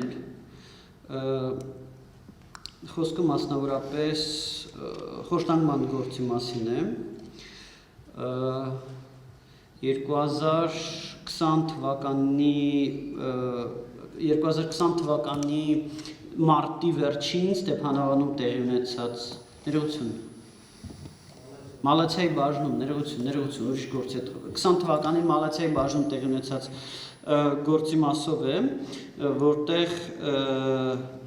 ըստ էության այդ գործի քննիչը հետո դուք եք եղել, որպես հատուկ քննչական ծառայության քննիչ, եւ Վճռաբեկ դատարանը արձանագրել է, որ գործը պատշաճ չի քննվել, ըստ էության ես ուզում եմ վերաքննիչ Վճռաբեկ դատարանն ուրեմն ըստ էության արձանագրել է, որ ոստիկանության բաժնի տեսախցիկների, տեսագրությունների առգրավման նպատակով տեղում քննչական գործողություն չի կատարվել, չի նշանակվել դատահոգեբանական փորձաքննություն, տուժողի հետ չեն առերեսվել ոստիկանության Երևան քաղաքի վարչության Մալացիայի բաժնի աշխատակիցները, ինչպես նաև չի արձակքննվել տուժողի հայրը, ով դեպքից անմիջապես հետո մանրամասն տեղեկացված է եղել դեպքի հանգամանքների մասին։ Այս մասով դուք ինչ մեկնաբանություն եք։ Շնորհակալություն պարոն Յանիսյան, բարեվարկության հարցը։ Հազար ներողություն, որ ձեզ ընդհատում եմ կներեք։ Այս մասով եւս մի հարց, որը չեմ կարող չտալ։ Այս գործով դուք մի քանի անգամ մեզ վստահեցրեցիք, որ այն ինչ որ դուք եք ստորագրում, բայց ես ամեն դեպքում ներողություն խնդրելով եւս մեկ անգամ հարցը տամ։ Այս գործով որևիցե միջամտություն ձեր նկատմամբ եղել է, ինչ որ մեկը խնդրել է, որ այս ոստիկաններին, չգիտեմ, ուրիշ աչքով նայի, այս ոստիկաններին նենց առաջ չդատվեն, տենց ինչ որ բան եղել է, թե ոչ։ Պարոն Յանիսյան, չի եղել եւ հիմա ես ձեզ կներկայացնեմ ամբողջ եղելությունը եւ ձեր համար շատ հանգամանքներ պարզ կլինի։ Նախ ի սկզբանե ասեմ, որ իմ համար շատ անընդունելի է, որ քրեադատավարական process-ում տեղի ունեցած ենթադրաբար, այս բառը հատուկ եմ շեշտում ենթադրաբար, որտեղ հետո սա հերքելու ենք, ենթադրաբար խախտումը ու այդ խախտման վերաբերյալ շահագրգիռ կողմի բարձրաձայնումը կոռուպցիայի կանխարգելման հանձնաժողովի կողմից դիտել է հնարավոր ռիսկային գործոն, որը կարող է հակակոռուպցիոն կոմիտեի նախագահի պաշտոնում իմ նշանակվելու դեպքում ազդել այդ պաշտոնի հեղինակության վրա։ Իմ կարծիքով սա շատ վատ միտում է ու շատ վատ ուղերձ է, որովհետև ես առավել քան վստահ եմ, որ հիմա մեզ տասնյակ քննիչներ են նայում եւ սա ոտնձգում է քննիչի ինքնուրույնության եւ անկախության սկզբունքի դեմ։ 2020 թվականին գործող քրեական դատավարության օրենսգիրքը, որի պայմաններում որ իրականացվել է նախաքննությունը, հստակ սահմանում էր, որ քննիչը որպես պաշտոնատար անձ իրավասու էր ինքնուրույն ուղղություն տալ նախաքննությանը։ Ինքնուրույն ուղղություն տալ։ Եվ քննիչը պետք է ունենա անկախության եւ ինքնուրույնության երաշխիքներ, որպեսզի տուրք չտա հասարակության որևէ հատվածի կարծիքներին։ Տեսեք, մեր գործը այնպիսին է, որ մեզանից միշտ ինչ որ մեկը դժգոհ է լինելու։ Եվ այն քննիչը, որի դռնից թե տուժողը, թե մեղադրյալը գնում են այսպես գող վիճակով, կներեք, ես չեմ ընդունում նման քննիչի առհասարակ աշխատանքի իմաստը։ Սա անատամ քննություն կատարելու արդյունք է։ Եվ քննիչը պետք է ունենա ինքնուրույնություն։ Ուսումների պարոն Մանյան, ուղղակի պարոն Յոնիսյանը հարցրել է, ինքնուրույն եք այդ որոշումները կայացրել դատարանում, այդ գործի վերաբերյալ, թե ինքնուրույն չեք կայացրել։ Չէ, դրանից հետո այլ հարց է տվեց։ Չի վիճարկվում։ Չէ, ես երկու հարց տվեցի ըստ էության, մեկին կարճ պատասխանվեց, սա մյուսի պատասխանն է։ Հիմա անդրադառնամ կոնկրետ գործին։ Տեղի է ունեցել հետևյալը. Վճռաբեկ դատարանի որոշման հիմքում Շատ ներողություն եմ խնդրում ուղղակի հիշեցնեմ, որ Վճռաբեկ դատարանը որոշում ունի, էլի։ ուղղակի հիշեցնեմ, որ Ես ընդհանրաբերյալ վճռաբեկ դատարան որոշում ունի, ուղղակի դատական ակտի նկատմամբ հարգանքի մասով մի հատ էլ խնդիրը տեղ չունի։ Ամենայն հարգանքով ընդունում եմ Վճռաբեկ դատարանի դիրքորոշումը, գտնում եմ, որ այն բեկանման ենթակա չի։ Ուղղակի ցանկանում եմ ներկայացնել այն իրավիճակը, որը եղել է այդ քրեական վարույթով։ Քրեական գործը գտնվել է կասեցված փուլում, կասեցման փուլում, այսինքն նախաքննության գաղտնիությունը պաշտպանելու անհրաժեշտություն է եղել։ Եվ հետևաբար դատական ատյաններին քրեական գործը ամբողջ ծավալով չի ներկայացվել եւ դատարանը գնահատել է այն նյութերի հիման վրա, որոնք որ ունեցել է։ Մինչդեռ այս գործողությունների մի մասը այո կատարվել են եւ դրանք հիմա էլ կան քրեական գործում։ Ես մասը պաշտոնապես հայտարարում եմ, որ այո կատարվել են այդ գործողությունները, դրանք կան գործում։ Իսկ ինչա տեղի ունեցել իրականում։ Դեպքը տեղի է ունեցել մարտի լույս 27-ի գիշերը։ Ոստիկանության Մալացիայի բաժնի ծառայողների եւ մի քաղաքացու միջև տեղի է ունեցել առերևույթ միջադեպ։ Ոստիկանության Մալացիայի քննչական բաժնում, Մալացիա Սեբաստիան վարչական շրջանի քննչական բաժնում մարտի 27-ին հարուցվել է քրեական գործ։ Իրականացվել է նախաքննություն, այս քաղաքացին մարտի 30-ին կալանավորվել է։ Նկատեք, հատուկ քննչական ծառայությունը ընդհանրապես տեղյակ չի հլը։ Բացարձակապես տեղյակ չենք մինչև մարտի 30-ը, որ սենց բան կա։ Մարտի 30-ի երեկոյան ստանում ենք այն գործով մեղադրյալի մեր գործով փաստացի տուժողի հաղորդումը։ Մարտի 31-ին ես որպես քննիչ հարուցում եմ քրեական գործ ու ոչ խոշտանգման հոդվածով։ Այ շատ է սա նշում խոշտանգման գործ։ Նույն Վճռաբեկ դատարանը ինքն էլ չի եկել հստակ եզրահանգման, որ սա խոշտանգման գործ է, գրել է առերևույթ։ Որովհետև եթե Վճռաբեկ դատարանի որոշումը ես ճիշտ եմ հասկանում, եւ այստեղ խոշտանգման գործ կար, առնվազն իմ ընկալմամբ պետք է լիներ հանձնարարություն սկսել խոշտանգման վարույթ։ Նամանավանդ այն պարագայում, որ գործող քրեական դատավարության օրենսգիրքը այո թույլ է տալիս շտկում կատարել։ Իսկ նախորդը չուներ այդ հնարավորությունը։ Հիմա ես հարուցել եմ 309 հոդվածի երկրորդ մասով քրեական գործ ձեռնամուխ եմ եղել նախաքննության կատարմանը։ Հիմա նշվում է, որ արգրավում չեմ կատարել։ Արգրավումը կատարելու համար անհրաժեշտ է ստույգ իմանալ ինչը պետք է արգրավես եւ որտեղ էր դա։ Ես գնացել եմ, կատարել եմ զննություններ, հարցումներ, հարցաքննություններ, պարզել եմ, որ ոստիկանության Մալացիայի բաժնի տեսախցիկները տեսանկարանող տեսագրությունները պահպանող սարք չեն ունեցել։ Դեպքի օրը չեն եղել դրանք։ Ընդ որում, այն քրեական վարույթից ստացել եմ դեպքի վերաբերյալ արկա բոլոր հնարավոր տեսագրությունները։ Դրանից հետո մի հատ էլ գնացել եմ դեպքի վայր, մի հատ էլ անձամբ եմ այնտեղ զննություններ արել, որ դեպքի վերաբերյալ տեսագրություններ կարող եմ գտնեմ։ Եվ այն ամեն ինչը հավաքվել է, ինչը որ գտել եմ, բերել եմ, այո, կցել եմ իմ գործին։ Հիմա որ նշվում է տեղում արգրավման գործողություն չի կատարվել, շատ լավ է, բայց տեղում արգրավման գործողություն կատարելը հնարավոր չի եղել։ Զուտ մենակ այն պատճառով չի եղել։ Տեսագրություններ պահպանող սարք եւ տեսագրություններ արգրավման համար չեն եղել։ Այնուամենայնիվ այդ գործով հստակ բարձր է։ Չեն եղել, արձանագրել եք ձեր գործողությունների մեջ, որ Այո, արձանագրություն կա քրեական գործում, որ տեսագրող սարքը արկա չէ, հա։ Պարոն Ներսիսյան, կա տեսագրությունների արկա չլինելու մասին, կա զննության արձանագրություն, որով հստակ նախ տեսախցիկների տեղերն է ֆիքսվել, երկրորդը արձանագրվել է, թե որտեղ են միացված դրանց մալուխները, ստուգվել է, որ որևէ տեղ դա միացված չի, դրանից հետո մի հատ էլ իմ հիշելով հարցում եմ կատարել ոստիկանության տեղեկատվական տեխնոլոգիաների վարչություն, ընդեղից էլ ստացել եմ պատասխան, որ չի եղել, դրանից հետո բերել եմ հարցաքննություններ եմ իրականացել հերթապահ ծառայողների, որ հիմնավորեն բա ուր է տեսագրությունները պահպանող սարք եղել է, թե չէ։ Այսինքն ըստ էության այս տեսագրությունները հայտնաբերելու ուղղությամբ կատարել եմ հնարավոր ամեն ինչը։ Ընդ որում ասեմ ձեզ, եթե այդ տեսագրությունները պահպանող սարքը լիներ, իմ խորին համոզմամբ ես էլի հնարավորություն չէի ունենա սա արգրավեի, որովհետև ինձանից առաջ արդեն 5 օր առաջ մյուս վարույթով փաստական հանգամանքներով լրիվ նույնը մյուս վարույթով արդեն գործողությունները կատարված էին։ Հիմա նշվում է, որ առերեսումներ չեն կատարվել, չեն կատարվել այն առերեսման արձանագրությունները քրեական գործի նյութերում են, խնդրում եմ վերցրեք նայեք։ Ես հնարավորություն չունեմ հիմա ոչ հրապարակելու այդ առերեսման արձանագրությունները, որովհետև տեսեք 2021 թվականից հետո այդ քրեական գործը իմ վարույթում չի։ Իմ վարույթից գործը գնացել է 3 տարի հետո նոր վճռաբեկ դատարանը որոշում է կայացել։ Ես տեղեկություն չունեմ այս 3 տարվա ընթացքում առհասարակ ինչ ա եղել։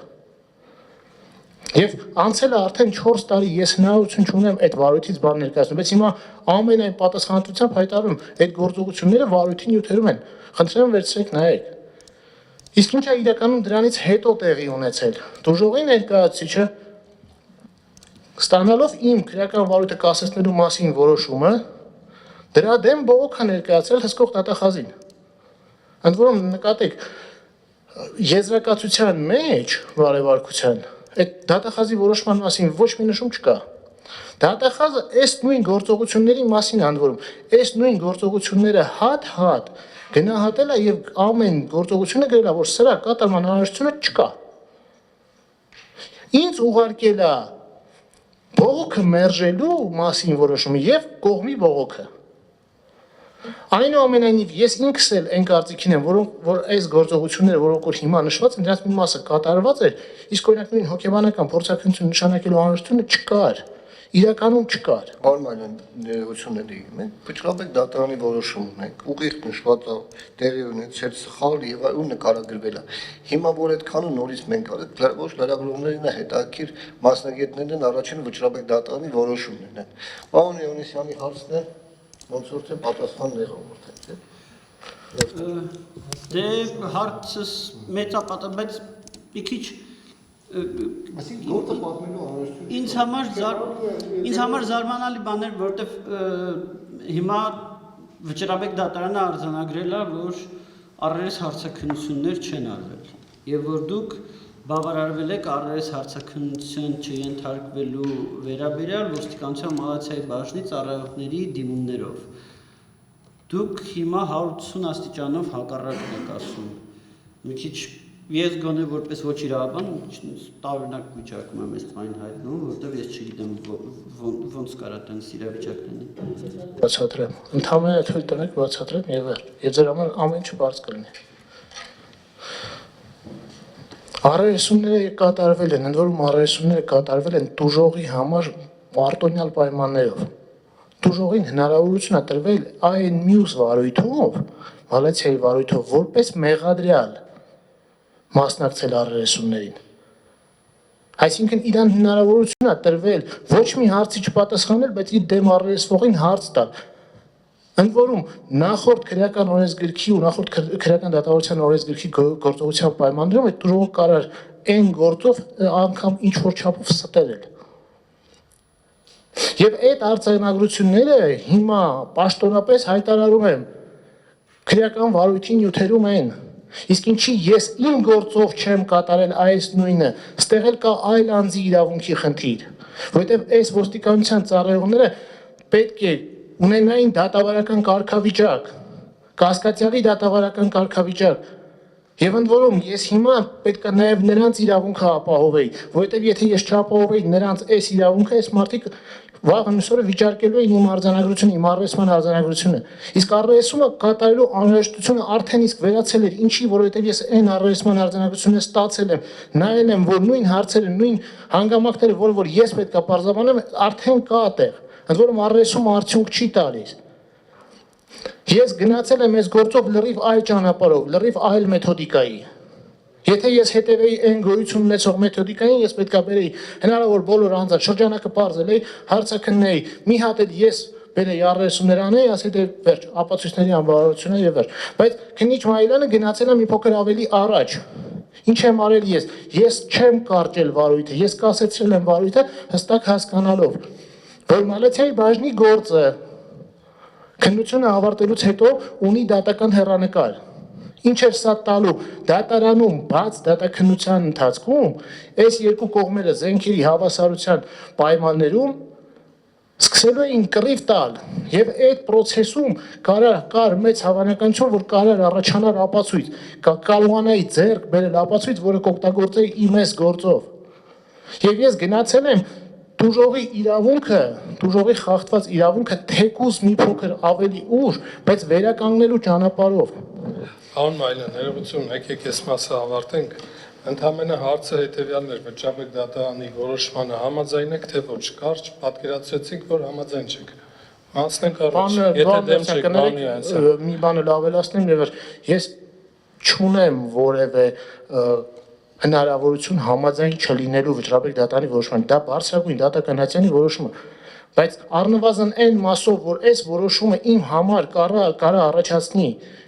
բացասական հետևանք, կներեք, ես կարամ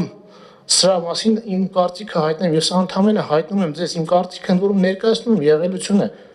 Հիմա ամենայն պատասխանատվությամբ հայտարարում եմ, այն ինչը ես հենց հիմա ասեցի, ստուգեք գործի նյութերում կա։ Շատ լավ, այլ հարց, այս հարցը պարզ էր, փակեցինք։ Պարոն Յունիսյան, հարց ունեք։ Մի հարց ունեմ, ուզում եք մի քիչ հետ բան։ Շատ լավ, պարոն Գավդես։ Ես Պարոն Մայլյան, մի հարց կապված բարեվարկության հետ կապված, ըստ ձեզ շատ կարճ խնդրում եմ կբռնում թարգեք բարեվարկությունն ինչ է ձեզ համար, հաշվի առնելով, որ որպես հակակոռուպցիոն կոմիտեի նախագահի թեկնածու աշխատանքի ընդունելու հարցը լուծվելու այն անձանց, ովքեր նաև բարեվարկության ստուգում են ասնում, այդ ձեր համար բարեվարկությունն ինչ է։ Իմ համար բարեվարկությունը դա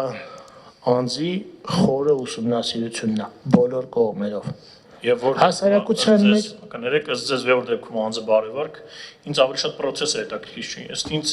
իմ հարցից իմաստը նա է, թե որ անձն է ձեր համար բարեվարկ, որ անձը ոչ։ Ինձ համար բարեվարկը այն անձը, ով դրսևորել է բարեխիղճ հասարակության մեջ ընդունված բարոյականության նորմերին համարժեք վարքագիծ։ Այն անձը, ով չի նկատվել ապօրինի գործողություններում, այն անձը, ով նախկինում այն նշեցիք աշխատակի ընդունվելու հետ կապված չէ, որ նախկինում քրեական պատասխանատվության չի ենթարկվել, քրեական ենթամշակույթ կրող անձանց հետ չի գտնվել ինչ որ սերտ կապերի մեջ, բացի իր ասենք մասնագիտական գործունեությունը իրականացնելը։ Իմ համար բարեվարք մարդը դասական առումով այն մարդն է, որը որ զերծ է այս բացասական լրիվ երևույթներից։ Լավ, հասկանալի է ձեր պատասխանը։ Պարոն Մայլյան, դուք նշված մրցույթում իհարկե ես հիպոթետիկ ասում չհաջողելու դեպքում շարունակելու եք աշխատել քննչական մարմնում նույն տեղում, որտեղ շարունակում եք աշխատել հիմա։ Միանշանակ։ Եվ մեկ հարց եւս, իմ նախորդ բաժնում տված հարցերից մեկին պատասխանեցիք, որ առաջին փոփոխությունը, որ քննչական ստորաբաժանման հետ կապված կանոնիկ, դրանք ժամկետային փոփոխություններն են ու դրանց նկատմամբ խիստ վերահսկողություն։ Այ ձեզ ճանաչելով աշխատանքային հարաբերություններում որպես ազնիվ եւ պարկեշտ մարդ քննության մեջ զուտ աշխատանքային հարաբերություններում ինձ հետաքրքիր է ձեր պատասխանը։ Այդ ձեր բարույթում գտնվող բազմաթիվ քրեական վարույթներով բոլոր ժամկետները պահպանված են։ Խոսքը քրեական հետապնդման հարուցման ժամկետի մասին չի։ Ընդհանրապես ես հասկացա ձեր պատասխանից, որ գործը ողջամիտ ժամկետում քննելու մասին եք խոսում, որ դրան ուշադրություն կդարձնեք, որ ավելի արագ ողջամիտ քննվեն։ Այդ հենց ձեր վարույթում գտնվող գործերով դրանք պահպանված են, թե ոչ։ Դրանք պահպանված են, պարոն Արսենյան, ընդ որում ասեմ, հենց հիմա կարող ենք տեսեք, որպեսզի որևէ մեկի մոտ կասկած չառաջանա։ Հենց հիմա կարող ենք գնալ իմ աշխատանքի վայր, հենց հիմա կարամ իմ վարույթը հանեմ դնեմ սեղանին, ասեմ խնդրեմ վերցրեք որպես հին փորձառու դատախազ նայեք, եթե կգտնեք ժամկետի գետ 1 ձգձգում, որը չի ունենա որևէ օբյեկտիվ հիմնավորում, ես կգտնեմ, որ այո, ես լավ չեմ աշխատել, ես տերը եմ աշխատել։ Ես մի հարց ունեմ, ինչպես ասել էի, վերաբերվում է Աչափնյակում փաստացի օգտագործվող բնակարանին, որը ուրեմն ձեր մոր մասով կա։ Տեսեք, իր հայտարարագրում ձեր մայրը նշել է, որ Աչափնյակում փաստացի 90-ով ավելի ամեն տարի տնօրինում է անշարժ գույք, բայց բարեվարկության հարցաթերթիկում դրա մասին ոչ մի խոսք չկա։ Ոնց կմեկնաբանեք այս հակասությունը։ Բարեվարության թերթիկում, եթե չեմ սխալվում, ես դրացրել եմ, որ մայրս բնակվում է իմ հետ։ Երևան քաղաքի Խաչատրյան վարչական շրջանի այդ նույն բնական եւ Այսինքն այդ փաստացի օգտագործողը այդ ձեր բնակարանն է։ Այո, դա հասկացական լեոկոպնից պատկանող բնակարանն է, մայրս ունի նաեւ Արաքի վարչական շրջանում բնակարան, որը էլի մեր բնակարանն է։ Հա, հասկացա, շնորհակալություն։ Հարց չկա, ես մի հարց ունեմ։ Պարոն Իոնեսյանի բարձրացած հարցին կանխիկ գումարի վերաբերյալ պատասխանեցիք, որ անհրաժեշտություն է առաջանում, այդ իսկ պատճառով ձեր գործն է եւ դուք պահում եք կանխիկ։ Այ ընդհանրեք դուք նշանակվել եք նախագահ հակակոռուպցիոն կոմիտեի եւ պետք է ընդունեք որևէ աշխատող եւ ստանում եք տեղեկություն, որ կանխիկ գումար ունի ու նրան հարցնում եք, ասում եք ինչի համար է, ասում որ կարող եմ նաեւ կանխիկ ծախսեմ։ Եվ պարոն Իոնեսյանն ասում է 300,000 դրամից ավել չեք կարող ծախսել, կանխիկ ասում եք թողեղնի վերցնողը կվերցնի, էլի կտամ որ պետք է հաշ ժամանակ որ կվերաբերեք այդ պատասխանին։ Պարոն Թումանյան, այն ինչը ես անում եմ, չէ՞, եթե ես տեսնում եմ համանման վարքագիծ իմ դիմացի անձի կողմից, որ դրսևորվում է, ես դրան վերաբերվում եմ շատ նորմալ, ինչի որովհետև իմ մտածելակերպը եւ իր մտածելակերպը ինչ որ առնով այդտեղ նույնանում է։ Ես ել եմ ասում, ես չեմ պնդում, որ իմ արածը շատ լավ բան է։ Անկեղծ եմ ասում։ Կարող է գա ինչ որ մի բան, որ ես ինքս էլ կամ այն մտքի, որ այո, իմաստ չունի կանխիկ պահել կամ այդ չափով պահել։ Նորմալ է, ժամանակի ընթացքում կյանքը զարգանում է, փոխվում է ամեն ինչ։ Սրանց 20 տարի առաջ մենք չէինք պատկերացնում, չէ՞ որ հեռախոսնա որոշելու ամեն ինչ, բայց այսօր փաստացի նայեք մեր շուրջը, հեռախոսնա որոշում ամեն ինչ։ Սրանց 20 տարի հետո կարող է առհասարակ կանխիկը որպես այդպեսին էլ չլինի։ Շատ լավ ավարտեցիք, բարեվարկության հետ կապված մասը նույնպես ավարտեցինք, հիմա մասնագիտական գիտելիքների հետ կապված հարցներ, ես կխնդրեմ մեկ թերթիկ քաշել, հարցը հրապարակել։ 35 Խնդրում եմ հարցը հրապարակեք։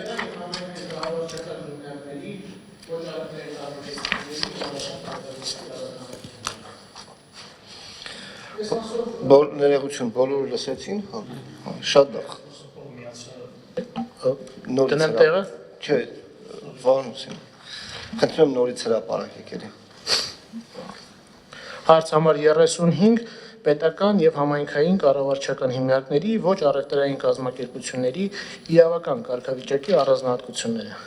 Առանձնահատկությունների Շատ մի խնդրանք, խիստ ակադեմիական պատասխան պետք չի, ընդհանրապես բովանդակություն։ Ընդհանրապես բովանդակային առումով կարճ անդրադառնամ, պետական համայնքային կառավարչական հիմնարկների հիմնական առանձնահատկությունը այն է, որ նրանք չունեն իրավաբանական անձի կարգավիճակ եւ չունեն առանձնացված գույք, իսկ սա վերաբերում նաեւ համայնքային ոչ առևտրային կազմակերպությունների մասով ոչ առևտրային կազմակերպությունները արդեն ունեն իրավաբանական անձի կարգավիճակ, սրանք պոակներն են, որոնք ստեղծվում են կրթության, գիտության, մշակույթի ոլորտում, շահույթ նպատակ չեն հետապնդում, առևտրային չեն։ Առանձնահատկությունները ընդհանրապես սրանք են, եթե հարց ունեք, խնդրեմ։ Շատ լավ, ես կխնդրեմ, որ Դավիթ պարոն Արսենյան։ Պարոն Մարյան, ըստ ձեզ, այս հարցաշարում նախատեսելու տրամաբանությունը ինչու՞մն է կայացել, ըստ ձեզ ինչ այս հիմնարկների գործունեության հետ կապված, ինչն է էական հակակոռուպցիոն կոմիտեի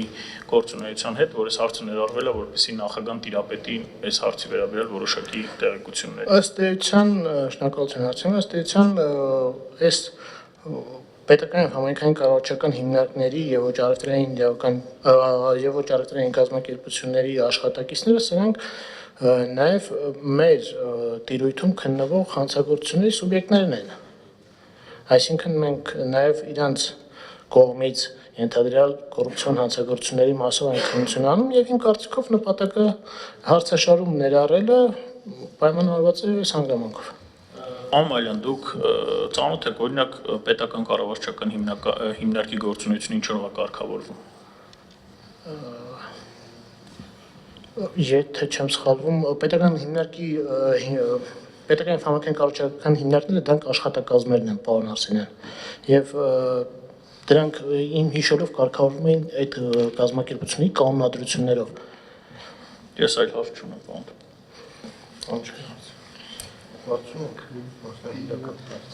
Խնդրեմ։ Մի հատ այսպիսի հարց կապված պետական կազմակերպություններում գործադիր պաշտոնների հետ, այ կասեք ինչ սահմանափակումներ կան այլ պաշտոններ զբաղեցնելու տեսանկյունից պետական կառավարման մարմիններում, պետական կազմակերպություններում գործադիր պաշտոն զբաղեցնող անձանց համար։ Շնորհակալ եմ։ Շնորհակալություն, հիմնական սահմանափակումը, որ չի կարող համապատասխան անձը զբաղեցնել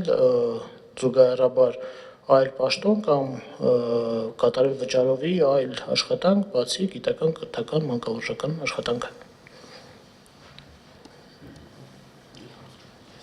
Ներողություն եմ խնդրում, պարոն Յունիսյանը մեկ հարց ունի բարեվարկության հետ կապված, որ բացառություն անենք ու խնդրեմ։ Ես ներողություն խնդրում հերթականությունը խախտելու համար։ Ինչ կասեք, երբ եք վերջին անգամ ահազանգել որևիցե իրավախախտման մասին։ Չկապված ձեր պաշտոնական պարտականությունների իրականացման հետ, որպես քաղաքացի։ Որպես քաղաքացի, եթե չեմ սխալվում 2018-19-ին։ Ինչեր կմանրամասնեք։ Վիճաբանության ինչ-որ դեպքեր Բաքվում նկատել եմ, ուշ ժամի էր, բայց անկեղծ եմ ասում, հիմա հանգամանքները չեմ մտաբերի, բայց այն, որ այո, դիմել եմ իրավապահ մարմիններին, ահազանգի միջոցով, այո, դա եղել է, չեմ հիշում, ոչ ժամանակը, վայ հոգի, ոչ էլ մանրամասները։ Լավ, բայց միաժամանակ շատ տեղերում, որպես շատ տեղերում վստահ եմ տեսել եք օրինակ, չգիտեմ, սխալ կայանված մեքենաներ։ Ստեղս պատահանց որ դուրս նայենք, հաստատ լիքը վարչական իրավախախտում կատարող վարորդների սխալ կայանված մեքենաներ կտեսնենք։ Չի եղել, որ այդ օրինակ սխալ կայանված մեքենաների համար զանգի ոստիկանություն, ասեք, ստեղ, չգիտեմ, երկրորդ շարքում կանգնած կամ արգելք խախտումով կանգնած մեքենաներ կան, եկեք ինձ հետ գործարեք։ Պարոն Յանեսյան, չեմ ուզում սուտ ասեմ,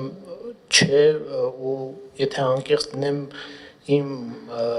աշխատանքային ծանրաբեռնվածությունը այնպիսին է, որ եթե ես հնարավորություն ունենամ լրացուցիչ հեռախոսազանգ կատարելու, առաջինը կզանգեմ, կհարցնեմ տանը ոնց եք, նոր հետո կհետաքրքրվեմ կայանված մեքենաներով։ Չէ, չեմ ունեցել նման փորձ։ Հենա ժամանակ ունեմ։ Շնորհակալություն։ Ավարտեցինք։